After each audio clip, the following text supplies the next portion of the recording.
Hi everybody, it's the Ruthless Jobber here. Welcome back to the channel. This is episode 54 of A Broken Heart. And this is Monday, the 9th of November 1998. It's time for Nitro. But first off, I've got a bit of an announcement to make. You may have seen in the description of this video, I have a bit of an announcement to make about this particular save, this particular series. I've decided I'm going to bring it to an end, but it won't be yet. I just want to have some sort of conclusion to this series. I think I've done very well having the number of episodes I've already had. It's certainly the longest series I've ever done on YouTube. Might not be the longest save I've ever done in TEW, but certainly as far as YouTube's concerned, never thought I'd hit a series that's got 50 odd episodes, and there's still a lot more to come. I've decided to end it around about Great American Bash 1999. So we're talking about, I think it's June. I'm probably going to end it with Goldberg losing his streak. So there's a kind of a conclusion there. There's an end.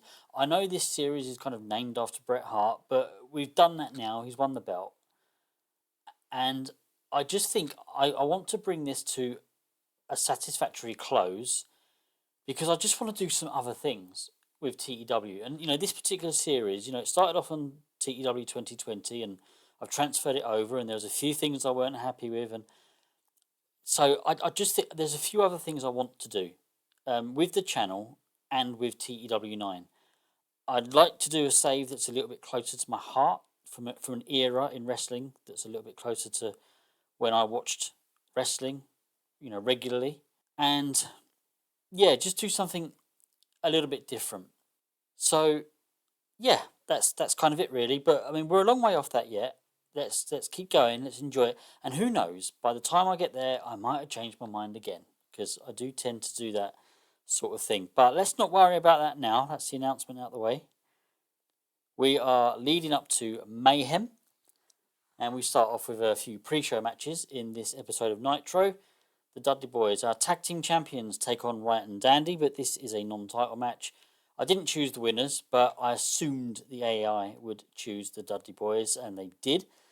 And they get it in 14 minutes 39. Bubba Ray pinned Alex Wright with a Dudley Death Drop. 53 wrestling, 43 crowd, and 58 overall. La Parka takes on Rick Steiner. Just to get these two on the show, really. Get La Parka, certainly give him a match. And we get La Parka getting the win. I thought he might. I didn't choose the winner. He gets it in 9 minutes 39 by pinfall with a skull bomb, and we get a 56 wrestling rating, a 48 crowd rating, and a 60 segment rating. Lex Luger takes on Roddy Piper. We've probably done this before somewhere along the line, but yeah, I always like to have at least one pre-show match that's got a few sort of names. And yeah, it does pretty well, I think. So, fantastic heat, good wrestling. Lex Luger gets the win in 11 minutes 49 by submission with a torture rack. Again, I didn't choose the winner. I did assume it would make it Lex Luger, and it has. 66 wrestling rating. The crowd rating was 76, and the segment rating was 72. Let's head into the main show. Okay, got a few bits going on tonight. We kick off with the Outsiders cutting a promo. We had Scott Hall losing to Bret Hart last week for the title after Scott Hall and Kevin Nash they basically turned on Hogan, or Hogan sort of turned face against them. So Scott Hall had a chance at the title. Kevin Nash comes out now and he says he wants a shot at the title. My partner's had a shot. Now surely it's my turn. Hollywood Hogan comes out and he says there's no way that's fair. You know it. I know it. There's no way that's fair that Bret Hart will defend the title twice, 2 weeks running. And Kevin Nash says, well, I'll tell you what, then how about I face you tonight, Hogan, and if I win, I'll be granted a shot at the world title against Bret Hart. Bret Hart comes out, and of course, being the face, I'll take you on whenever you want. If you can beat Hogan tonight, I will face you with the title on the line at Mayhem. And that gets an 88 rating. Pleased with that one, and the storyline gained heat. Lots of green there. Lovely stuff. Anthony Durant takes on Kurt Angle. This was an opportunity to give Kurt Angle a win against a jobber, basically. We can do that now that he's recognisable. We won't get the penalty for two jobbers or two unimportant people facing each other. It was an extremely short match. Kurt Angle got the win. We gave him a domination victory, actually. He won it in 5 minutes 24 by submission with an ankle lock, 49 wrestling rating, 31 crowd rating, 35 overall. Nothing special, but at the moment it's just about giving Kurt Angle victories.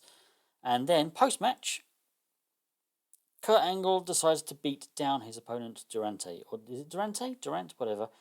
Yeah, we're building to something here. Kurt Angle turning into a bit of a bully, and you can see here we had the bully of the town storyline has automatically advanced with this segment. Rating of 46. The Faces of Fear take on Glacier and Sean Morley.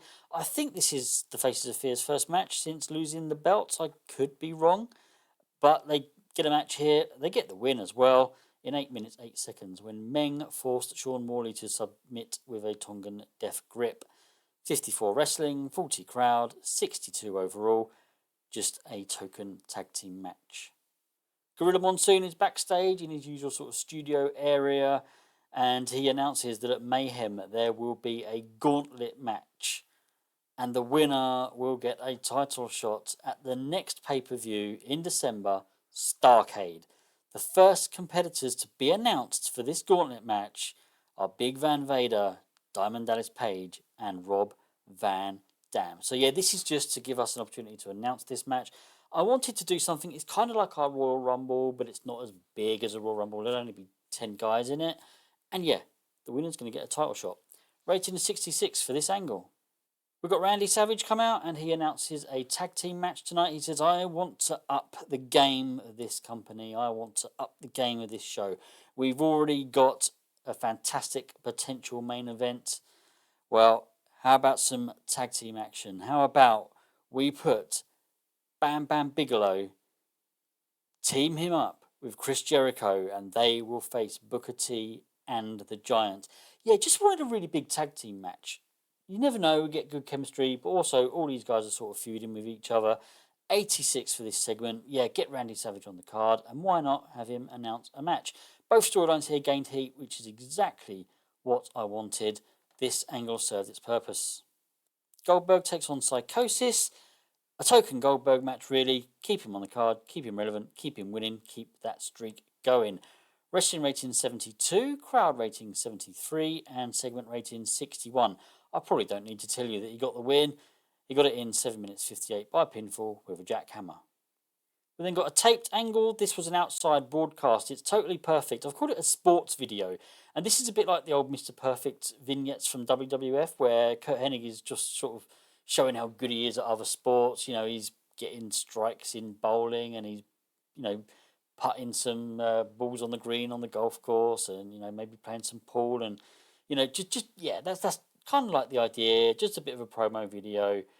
They talk in it as well. We've got them sort of, you know, cutting promos, that sort of thing, character development and all that. 75 rating, and to be honest, I didn't really have much else for them to do on this card. So yeah, stick them in a good old taped video, and it gives us an outside broadcast angle as well, which helps go towards having, you know, different varied kinds of angles. We've then got a Diamond Dallas Page promo, and it's about the gauntlet match, and he's just talking about how he fares his chances in the match and earning a title shot at Starrcade. And he sort of mentions Chris Jericho and Buff Bagwell. You know, if people like Chris Jericho and Buff Bagwell think they can enter this match and try to eliminate me, then they can think again. They've got nothing on me, and I'll be watching my back. So if either of them do want to sort of interfere, not a chance. Chris Jericho comes out and he says, I will not be entering the gauntlet match, just so you know. I've got bigger fish to fry. I'm already getting a title shot. I've just signed a contract for a US title shot against Booker T at Mayhem. So, although it's not for the world title, Jericho's guaranteed that match now. Diamond Dallas Page will have to get through 9 other competitors to get his title shot. Rating of 78 for this one. Pleased with it. The storyline gained heat. Sid Vicious takes on Six. To be honest, just wanted to get Sid on the card, give him a victory. Surprised he hasn't faced Six yet. Certainly not in the TEW 9 iteration of this save. We get good heat and decent wrestling. Great heat and decent wrestling. Sid Vicious got the win here in 8 minutes 50 by pinfall with a chokeslam. 60 wrestling rating, 64 crowd rating, and we get a segment rating of 70. Gino Klund interviews Goldberg. This is a backstage interview. Again, just give us something different, another type of angle. Just talking about the streak. The streak's still going on. Goldberg, you're still getting victory after victory. How's it all coming together? And Goldberg is just, yeah, my momentum's through the roof at the moment. I just don't see anyone stopping me. There's some great talent out there I haven't faced yet. So, I'm keeping my feet on the ground. But at the moment, things seem to be working out. Big Van Vader comes out and attacks Goldberg from behind. This was just to advance that storyline, just do something a little bit different with our angles. As I say, this was sort of backstage. Segment rating of 81, which was fantastic. And the storyline did gain heat. Bam Bam Bigelow and Chris Jericho cut pre-match promos on Booker T and the Giant. Booker T then approaches them. This is backstage. Booker T approaches them, just gets in their face a little bit, cuts a promo with his own, and then heads out to the ring. So this gets a rating of 78. Again, another backstage segment. Do something a little bit different. So yeah, just the pre-match promo. Hype that match up a little bit, and let's go to it. See how that does. 80. Yeah, pleased with that. In a wild brawl that had fantastic heat and good wrestling, Bam Bam Bigelow and Chris Jericho defeated Booker T and the Giant in 12 minutes 6 seconds. When Chris Jericho pinned the Giant while using the ropes for leverage, you probably have to pin the Giant. In terms of in-ring work, Bam Bam Bigelow was head and shoulders above everyone else. I'm very pleased at that because I probably would have put Jericho down as being the better wrestler. The Giant was the weak link. Yeah, we need to kind of get the Giant a little bit more. I don't know, what's the right word? We need to improve his skills, but also he's kind of trailing behind a little bit. I know he's very young for the kind of wrestlers I usually go for. I'm thinking about possibly putting in a permanent tag team, but we'll see. We'll see. So Bam Bam Bigelow getting an 84. Yeah, he was head and shoulders. Jericho only a 68. Okay. We then got a taped promo video on Sting. So Sting isn't quite sure where his career is going right now, but this is a promo video sort of charting the history of Sting, really, from the very beginning, the face paint Sting right up to now, the crow Sting. Yeah, just a promo video, good old fashioned. Don't know what else to do with Sting. Stick him in a taped promo video. 72 rating. Conan takes on Rob Van Dam. This was just to kind of calm the crowd a little bit before the main event, and we wanted to give Rob Van Dam a victory. He got it in 6 minutes 46 by disqualification. 62 wrestling, 59 crowd, and 59 overall. Yeah, not great. Bit disappointed maybe. We'd love to get Rob Van Dam up into the main event, but we've got so many main eventers. It really is going to start to get difficult, but we'll kind of have to roll with it. And then backstage, Gino Klund interviews Hogan pre-match against Kevin Nash. Gets a great 88 rating here. It literally is just your good old-fashioned pre-match promo on Kevin Nash. Obviously mentioned Scott Hall as well. And the storyline gained heat as well. I think we're doing really well on our storylines at the moment. I'm really, really pleased with this one. And the match gets an 84. Well, yeah, I mean, anything above 80, I'm pleased with. So, what do we get? Fantastic heat and great wrestling. Kevin Nash defeated Hollywood Hogan in 14 minutes 48 by pinfall with a jackknife powerbomb, following interference from Scott Hall. This was a storytelling match. So, they had great chemistry in the ring. The storyline advanced, didn't gain heat but didn't lose. 79 wrestling rating, 89 crowd, and 84 overall segment for this match. Yeah, I'm really pleased with this one. I mean, some of you might have guessed I was going to give the win to Kevin Nash because we're setting up a main event for Mayhem. Yeah, at the moment, we've had two main events now that involve Brett, Hogan, and the Outsiders. I don't want to do that every week, but this is kind of like our main story at the moment. So, yeah, I'm going to have to try and think a little bit harder about the next couple of Nitros. But, yeah, pleased with this one. Let's see what we get overall for the show. 83, yeah. I've said before, anything above 80 is fantastic. I can't remember what I said, the sort of minimum we're looking for, really, to not lose heat in the US. I think it was 74-ish. Yeah, pleased with this. 30 regions we've gained heat in. So, yeah, that's really good. Pleased with that one. So, the financial report, yeah, still making just over 300,000. Popularity... yeah, we are moving up in the US again. This is good. I was looking at the size of the company just before I booked this show, and basically we've got about another 82 days until we can gain pop again, or sorry, until we can move up. What do they call it? Don't even know what they call it anymore. We can move up to big again, because at the moment we're in a cooling off period from dropping. So yeah, let's keep doing it. I mean, if we can keep doing this, then we're going to move back up to big. I'd love to be there before I do close this series out. So yeah, pleased with this one. We don't get a media scrum because it's not a pay-per-view. Dusty Rhodes says Rob Van Dam is money. Strap a rocket to him. Yeah, gotta think about that. I would like to. And viewing figures for Nitro and Saturday night viewing figures as well. And we held a house show. Okay, I don't think there's much more I want to go through. I'll tell you what I will do, and I'll do this with you on screen. Someone suggested, for you it's going to be quite a long time ago. For me it wasn't. Again, because I'm so far ahead of recording. To just spam the character development for Steven Regal and just see if we can get... We just want that to move out of the red. So, was it creative idea? I suppose it must be creative idea. So we've got quite a few now. Now, I don't know if there's a limit on how many you can do. And I guess in a way it's gaming the system a little bit. But I just want to see, call this an experiment. So deploy creative idea. Yes, we would like to deploy it. It was a success. Hasn't moved his momentum though. Hasn't moved his momentum. I mean, that's probably because... Oh, it did. Actually, he was ice cold. And now he's very cold. Can we do another one? Does this work? Can we... Likely to succeed. If we get a failure, then obviously we're back to square one. Okay. It was a success. He's now cold. Oh. Do I want to do another one? Yeah, look, this is an experiment. This is an experiment to see how the game works. A safe bet. Oh, we might... yeah, do you know what? We've got nothing to lose. He was ice cold. Another success. Chilly. Are we going to get 4 out of 4? Are we going to get 4 out of 4? Or do I leave it a few days?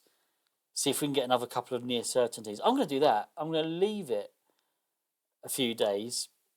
See if we can get another couple that might have a better chance at success. And then go again.